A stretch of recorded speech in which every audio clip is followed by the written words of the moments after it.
आदाब। आदाब। सलाम वालेकुम। वालेकुम सलाम। मेरा नाम विजय कुमार बुत्रा, मैं किशनगंज का निवासी हूँ एंड यहाँ पर एक मेरी रेजिन की इंडस्ट्री है। By profession I am an entrepreneur. माशाल्लाह। ऐसा है, आपके विषय में मैंने आपकी तकरीरें काफ़ी टीवी पर भी देखी है, पीस टीवी पर कलकत्ते में, और हमने ऐसा पाया है कि आप इस्लाम के अलावा हिंदू शास्त्रों में भी आपकी बहुत बड़ी आस्था और बहुत बड़ी रुचि रखते हैं। मेरे में ये जानने की उत्सुकता है कि आपकी ये उत्सुकता हिंदू शास्त्र के प्रति कब आई और क्यों आई, इसके विषय में मुझे आपसे थोड़ा जवाब। भाई साहब का सवाल है कि उन्होंने मुझे टीवी पे कलकत्ता में कई बार देखा है और ये जाना है कि इस्लाम के अलावा मैं दीगर मज़ाहिब के बारे में बात करता हूँ और हिंदू धार्मिक किताबों के बारे में भी मैं इल्म रखता हूँ। तो ये पूछना चाहते ये ख्वाहिश कब आई और कैसे आई।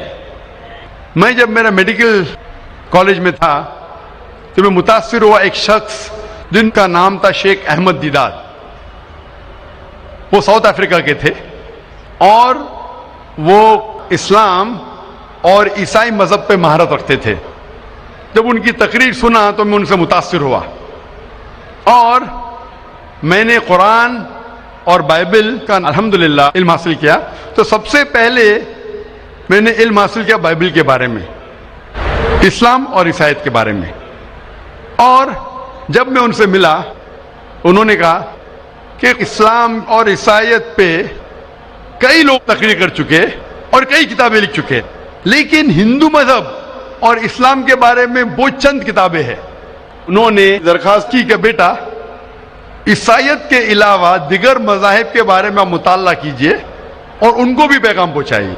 और जब कुरान मजीद की मैंने आयत पढ़ी, कुरान मजीद में अल्लाह ताला ईश्वर कहते हैं सूरह अल इमरान में सूरह नंबर 3 आयत नंबर 64 में, ताअलौ इला कलिमतिन सवाइन बैना बैनकुम, आओ हम उस बात की तरफ जो आप और हम में यकसा है। सबसे पहली बात क्या है? अल्लाह नाबुदा इल्लल्लाह, कि हम सिर्फ एक ईश्वर की इबादत करें। वला नुश्रिका भी शैअन, कि हम आपस में किसी को शरीक न करें। वला यत्तखिज़ बादुना बादन अरबाबन मिन दुनिल्लाह, कि हम आपस में किसी को रब न कहे। फइन तवल्लो, अगर वो न माने, फ़क़ुलू अशहदु बिअन्ना मुस्लिमून, आप शहादत दो कि आप मुस्लिम हैं। तो जब मैंने कुरान मजीद की आयत पढ़ी जिसमें लिखा है कि जब भी आप गैरों से बात करते हैं तो उस बात की तरफ आओ जो उनमें और हम में यकसा है, और मजहबी किताब में यकसानियत भी है, डिफरेंसेस भी है। तो मैं कहता हूं कि कम से कम यकसानियत के ऊपर तो हम अमल करें, जो डिफरेंसेस है वो कल डिस्कस करेंगे। डिफरेंसेस तो है, मैं ये नहीं कहता डिफरेंसेस नहीं है, लेकिन जो यकसानियत है, जो आपकी किताब धार्मिक किताब और हमारी किताब में यकसा है, तो कम से कम उसके ऊपर तो अमल करें। तो ये सोच लेके शेख दीदार से मुतासिर होके और कुरान मजीद की आयत सूरह नंबर 3 आयत नंबर 64 जब मैं मेडिकल कॉलेज में था मैंने शुरू किया ये मेरा मिशन।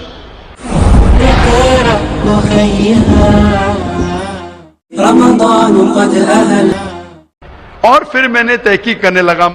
ईसाईयत मजहब का तो इतने अच्छे से मुताला किया था शेख अहमद दीदार ने कि मुझे ज्यादा तहकीक करने की जरूरत नहीं पड़ी, लेकिन मैं तहकीक शुरू किया हिंदू मजहब के बारे में। फिर मैंने हिंदू विद्वान की स्कॉलर्स की किताबें पढ़ने लगी और ढूंढने लगा क्या यकसा है। लेकिन कुरान मजीद में कहा गया है कि सबसे पहली बात है अल्लाह नाबुदा इल्लल्लाह, कि हम सिर्फ एक ईश्वर, एक भगवान, एक अल्लाह की इबादत करें। तो जब कुरान मजीद में लिखा है कि यकसानियत में सबसे अहम है कि एक खुदा, तो मैं ढूंढने लगा कि हिंदू मजहब की किताब में खुदा के बारे में क्या लिखा है। जब पढ़ने लगा तो मुख्तलिफ किताबें थे, मुख्तलिफ स्कॉलर्स थे। मुख्तलिफ स्कॉलर्स को पढ़ने के बाद पता चला कि एक होता है कि मजहब को जानना किताबों के जरिए और एक मजहब के मानने वालों के जरिए। कभी भी मजहब को जानने के लिए मजहब के मानने वालों को मत देखो, हो सकता है वो मानने वाले खुद नहीं जानते कि उनका मजहब क्या कहता है। तो मजहब को जानने के लिए सबसे बेहतरीन तरीका है कि मजहब की किताबों का मुताला करें। तो मैंने हिंदू मजहब की किताबों का मुताला करना शुरू किया, वेद का, उपनिषद का, भगवद गीता का, रामायण का, महाभारत का। जब मुताला करने लगा तो आम तौर पे जब हम पूछते हैं हिंदू से सबसे पहली बात कमेगी की फिल्म माने। आम हिंदू से पूछते हैं कि कितने भगवान में आप मानते हैं, तो कुछ हिंदू कहेंगे 3, कुछ कहेंगे 100, कुछ कहेंगे 1000, कुछ कहेंगे 33 करोड़। लेकिन अगर आप एक विद्वान हिंदू से पूछेंगे जो अपने हिंदू मजहब का मुताला कर चुका है, मजहबी किताबों का मुताला कर चुका है, वेद पढ़ चुका है, तो वो कहेगा कि हिंदुओं को सिर्फ एक खुदा में मानना चाहिए। लेकिन आम हिंदू मानता है फिलॉसफी जिसे कहते हैं पैंथियज्म। आम हिंदू कहता है कि सब कुछ खुदा है, पेड़ खुदा है, चांद खुदा है, सूरज खुदा है, इंसान खुदा है, सांप खुदा है। हम मुसलमान कहते हैं सब कुछ खुदा का है, पेड़ खुदा का है, चांद खुदा का है, सूरज खुदा का है, इंसान खुदा का है, सांप खुदा का है। तो ये अहम फर्क है आम हिंदू और आम मुसलमान में। आम हिंदू कहता है सब कुछ खुदा है, हम मुसलमान कहते हैं सब कुछ खुदा का है। तो ये फर्क है सिर्फ का। अगर ये का के फर्क को मिटा ले तो हम हिंदू और मुसलमान एक हो जाएंगे। कैसा करना चाहिए? तालाविला कलिमतिन सवाइन बैना बैनकुम, आओ उस बात की तरफ जो आप और हम में यकसा है। तो जब मैं हिंदू मजहब की किताबों का मुताला करने लगा तो एक अहम किताब का नाम है उपनिषद।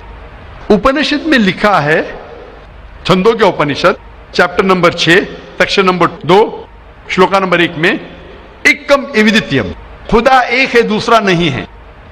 जब हम पढ़ेंगे श्वेताश्वेतर उपनिषद चैप्टर नंबर 6 श्लोका नंबर 9 में, नाचस से कसिज जनिता न चदीपा, ये संस्कृत कोटेशन है जिसके मानी है उस खुदा, उस ईश्वर का कोई रब नहीं, उस ईश्वर के कोई वालिदैन नहीं, उसके ऊपर कोई नहीं है, उसकी वालदा नहीं, उसके वालिद नहीं है। लिखा है श्वेताश्वेतर उपनिषद में चैप्टर नंबर 4 श्लोका नंबर 19 में, न तस्य प्रतिमा अस्ति, उस ईश्वर की कोई प्रतिमा नहीं। प्रतिमा संस्कृत में होता है अक्स, photograph, painting, picture, idol, statue, sculpture. न तस्य प्रतिमा अस्ति, उस ईश्वर की कोई प्रतिमा नहीं, कोई अक्स नहीं, कोई पिक्चर नहीं, कोई फोटोग्राफ नहीं, कोई पेंटिंग नहीं, कोई आइडल नहीं, कोई स्कल्पचर नहीं, कोई स्टैच्यू नहीं। और ये आप आगे पढ़ेंगे, ये वही चीज लिखा हुआ है यजुर्वेद में। वेद हिंदू मजहब की सबसे ऊंची किताब है। यजुर्वेद में लिखा है चैप्टर नंबर 32 श्लोका नंबर 3 में, न तस्य प्रतिमा अस्ति, उस ईश्वर की कोई प्रतिमा नहीं, कोई अक्स नहीं, कोई फोटोग्राफ नहीं, कोई पेंटिंग नहीं, कोई पिक्चर नहीं, कोई स्टैच्यू नहीं, कोई आइडल नहीं, कोई स्कल्पचर नहीं। तो जब हम हिंदू मजहब की किताबों का मुताला करते पता चलता है हिंदू मजहबी किताब में भी लिखा है खुदा एक है, उस खुदा का कोई अक्स नहीं।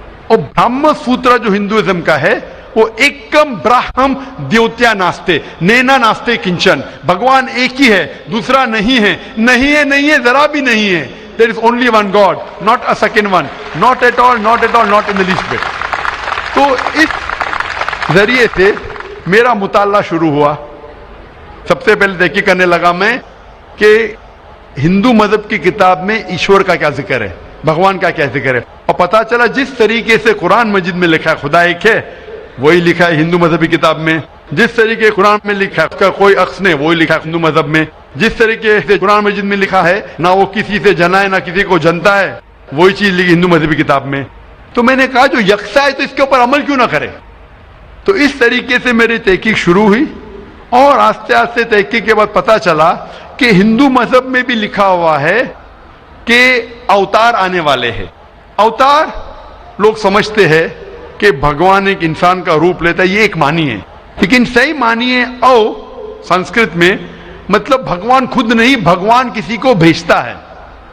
तो अवतार के सही मानी है जैसे हम कहते हैं पैगंबर। तो भगवान ने, ईश्वर ने कई पैगंबर भेजे और आखिरी पैगंबर का जिक्र हिंदू मजहबी किताब में है, कई किताबों में है, वेद में है, उपनिषद में है। कई मिसाल दूंगा। एक कल्कि पुराना में लिखा है कि आखिरी जो अवतार आने वाले आखिरी पैगंबर वो कल्कि अवतार है। उनके वालिद का नाम है विष्णु यास। विष्णु मतलब खुदा, यास मतलब नौकर, खुदा का नौकर। अरबी में करेंगे तो हो जाता है अब्दुल्ला, जो नाम था मोहम्मद सल्लल्लाहु अलैहि वसल्लम के वालिद का। उसके वालिदा का नाम है सुमति, मतलब शांति, अमन। अरबी में हो जाता है आमिना, जो मोहम्मद सल्लल्लाहु अलैहि वसल्लम की वालदा का नाम था। इसमें लिखा है कि इन्हें वही आएंगी एक केव में, एक गारे में, जो मोहम्मद सल्लल्लाहु अलैहि वसल्लम गारे हिरा में आई थी। उन्हें वही आएंगी रात के वक्त, वो बाद में जाएंगे नॉर्थवर्ड और फिर वापस आएंगे। मोहम्मद सल्लल्लाहु अलैहि वसल्लम ने हिजरत की थी, मदीना की तरफ वापस आए, उनके 4 करीब दोस्त होंगे, इसमें 4 खुलफा राशिदीन है। इस तरीके से डिटेल में लिखा गया है आखिरी पैगंबर, जो आखिरी अवतार जो आने वाले मोहम्मद सल्लल्लाहु अलैहि वसल्लम। तो मैं कहता हूं हिंदुओं से कि आप अपनी हिंदू किताब का मुताला कीजिए और हम हिंदू और मुसलमान एक हो जाएंगे। तो इस तरीके से मेरी तहकीक शुरू हुई और मैं दुनिया भर में कोशिश करता हूं अमन का पैगाम लोगों तक पहुंचाए। या भाई साहब, आपने जो उपनिषदों का वर्णन किया उसके साथ में एक लाइन और जोड़ता हूं, जहां पर यही लिखा हुआ है कि ईश्वर एक ही है। वो हमारी श्रीमद् भगवद गीता है, जिसे हम श्रीमद् भगवान की वाणी या ईश्वर की वाणी कहते हैं। उसके चैप्टर नंबर 18 श्लोक नंबर 66 में है, अनन्या सर्व धर्मान परित्यज्यम मामे कम शरणम प्रजा अहम त्वाम सर्व पापेभ्यो मोक्षयिष्यामि मा शुचा।